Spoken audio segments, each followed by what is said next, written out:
Hi everyone, this is Celine from Blue Calla Patterns, and this is video 5 for the Aster handbag.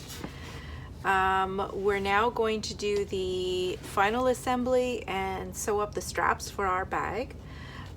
You should have completed your exterior shell and your lining shell. So what we're going to do is we're going to insert the exterior shell into the lining shell. Your exterior should be right side facing out and your lining shell should be wrong side facing out. Decide where you want your zipper pocket to be. So this is the front of the bag. I want my zipper pocket to be at the back. It doesn't really matter, but some people do have a preference, so just keep it in mind if you do have a preference where you want your zipper pocket located.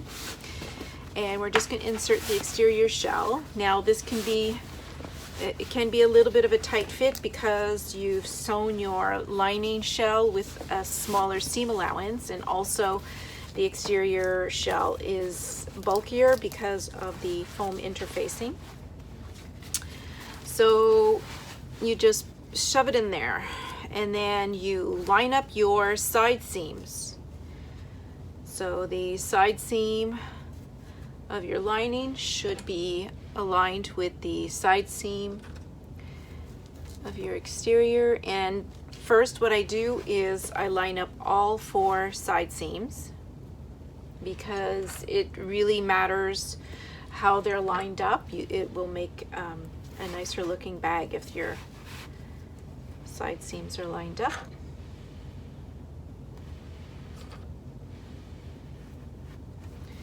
Now I'm not going to show the actual sewing of these together because it's really straightforward. You're just sewing along the top edge with a 3/8 of an inch seam allowance. I like to sew the top edge. I like to sew that seam twice just to make it extra strong. Now I'm not going to show clipping the entire top edge together, but I will go around and I will add clips now in between the side seam clips. And then my machine it doesn't have a free arm, so when I sew these together I usually do it from the inside like this. When I'm done sewing them together, I'll sew them together twice.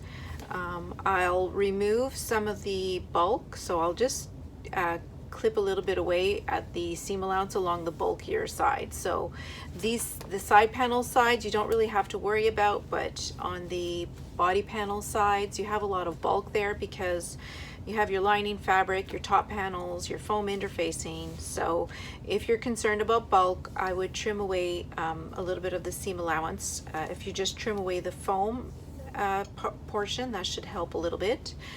Then you're going to turn your bag through the zipper pocket, and this is why we kept the zipper open. So I'm going to finish clipping, I'm going to sew the top edge, we're going to trim some seam allowance, some of the bulk, and then we're going to turn the bag right side out. Okay, so I've sewn the lining shell to the exterior shell. Now I'm going to reach into my zipper pocket and I'm going to turn my bag right side out.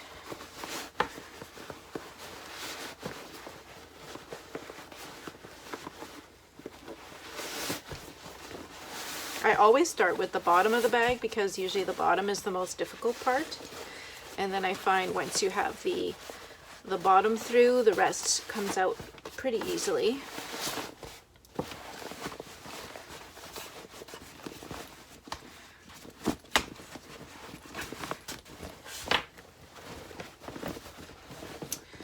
Okay, so now there's 2 things I'm going to do before I make my straps.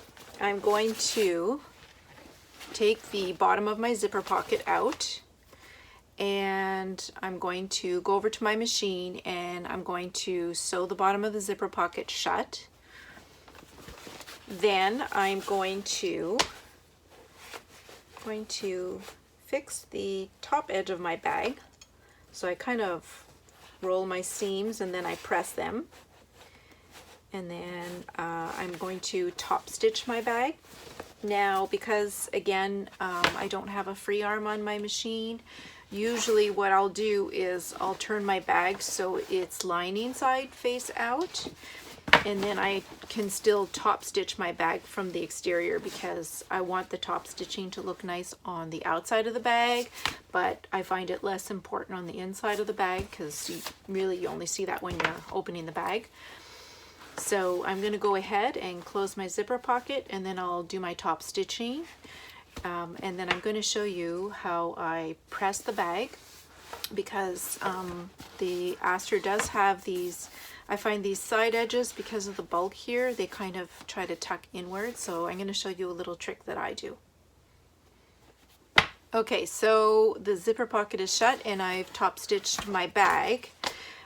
Now, before I make my straps, I like to press my bag. So I love this little iron because it actually fits all the way inside of pretty much any bag except for maybe really tiny pouches.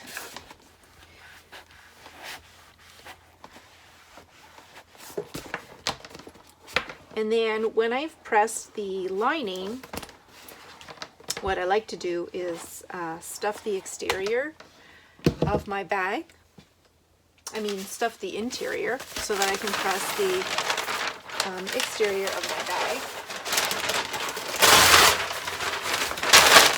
I just stuff it with towels or craft paper or whatever I have on hand. And I'm going to take this off now so that I can close my turn lock and close my bag properly.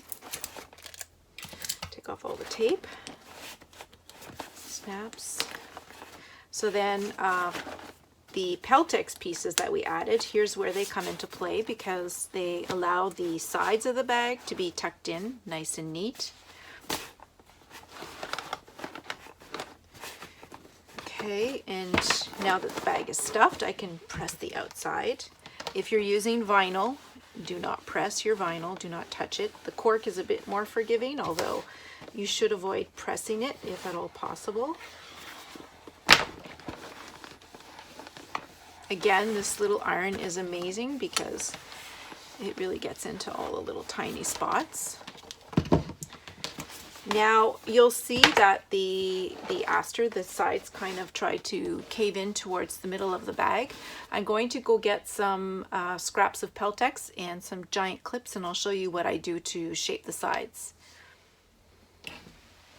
Okay, so what I do to shape the sides is I just pinch them like this, and then I place a piece of Peltex, and then I have these giant clips that I got from the I think from Staples, and I just kind of pinch them like this. And I do this even with the bottom edges here, and I just leave it for a few minutes, and then I move them around so that I can do all of the different side seams, and it just stops the seams from trying to cave inwards. So now we're going to just set this aside, and we're going to make our straps. So I'll just get set up. Okay, so now we're going to make our handle straps or shoulder straps. I'm going to start by drawing a line through the center along the entire length.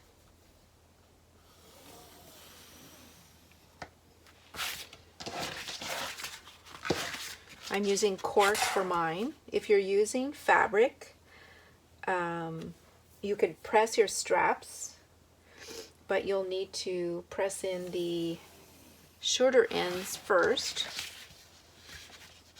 and then you'll need to do the same thing, the same folding that I'm going to do with the cork version, except you're going to use your iron and you're going to press them.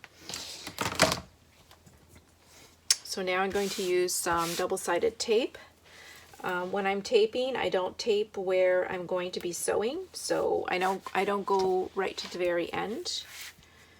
And I'm about 1/8 of an inch from the center line that I just drew.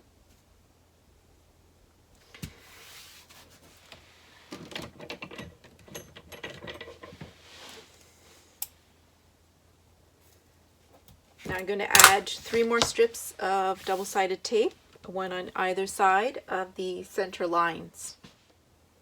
Okay, so I have my 4 strips of double-sided tape in place. Just remove the backing and fold in each half towards that center line, and you're using the tape to glue it in place. And you're going to do that to fold in both halves of each strap piece. Okay, so I've got both halves of this strap folded in towards the center. Now you're just going to fold it in half again, and your raw edges are in the middle. You can't see them once they're folded in half again.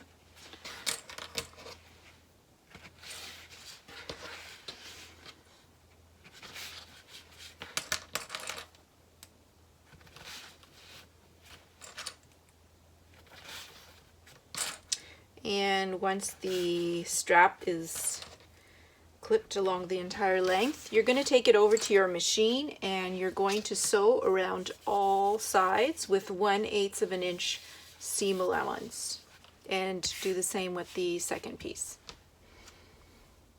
Okay, so I have the one strap is finished, so I'm just going to show you.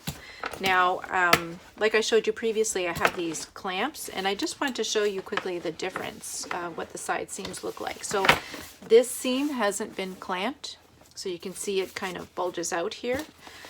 Then if I take this one off, you'll see that it makes a nice, more of a square edge. I'm just going to clamp this one, and then we'll install one of our straps. Now, it can be a little bit too thick for a lot of machines to sew these straps, because you're going to need to go through 8 layers of cork or vinyl. If you're using fabric, this is probably less of a concern, but if, like me, you're using cork, it can be too thick for most machines. So you have 2 options. You can either use Chicago screws or you can use rivets. I'm going to use rivets because I don't have Chicago screws in this metal finish.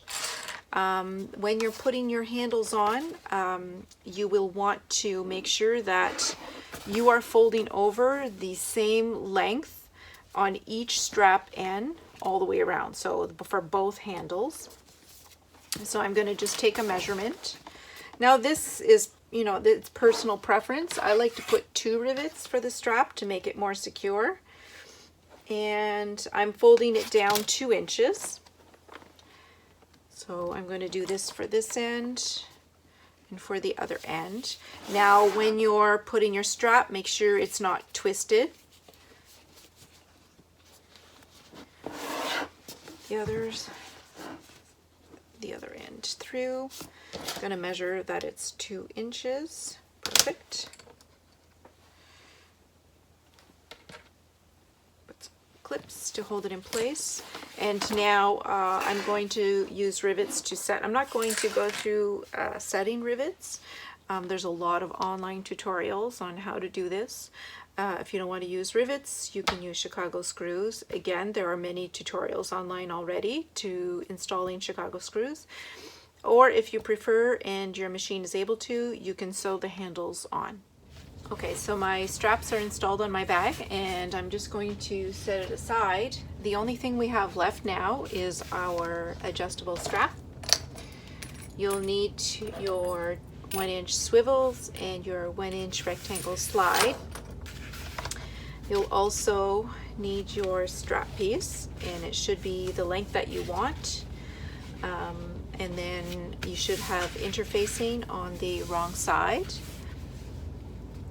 And to press the strap, you just press each shorter end towards the wrong side about 1/2 inch.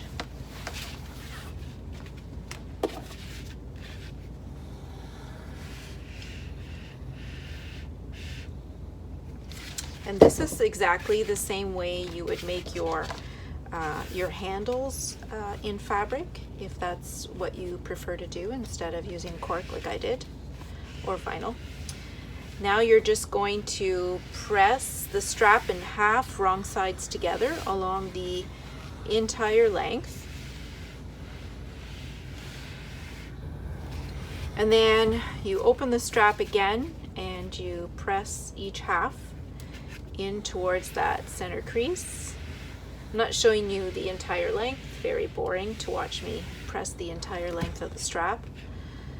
And then this half towards the center.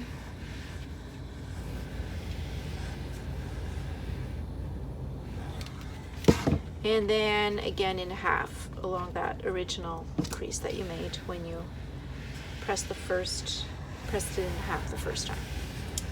Okay, so once I've pressed the entire length of the strap, you're just going to sew around all edges with 1/8 of an inch seam allowance.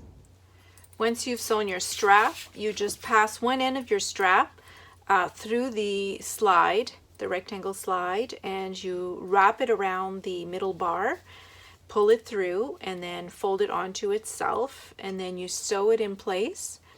I sew it with a square box of stitching. Then you take the other end, and this is important, make sure that your strap is not twisted. It has to be perfectly flat. Take one swivel and pass the end of the strap through that swivel, and then you pass that same end back through the rectangle slide,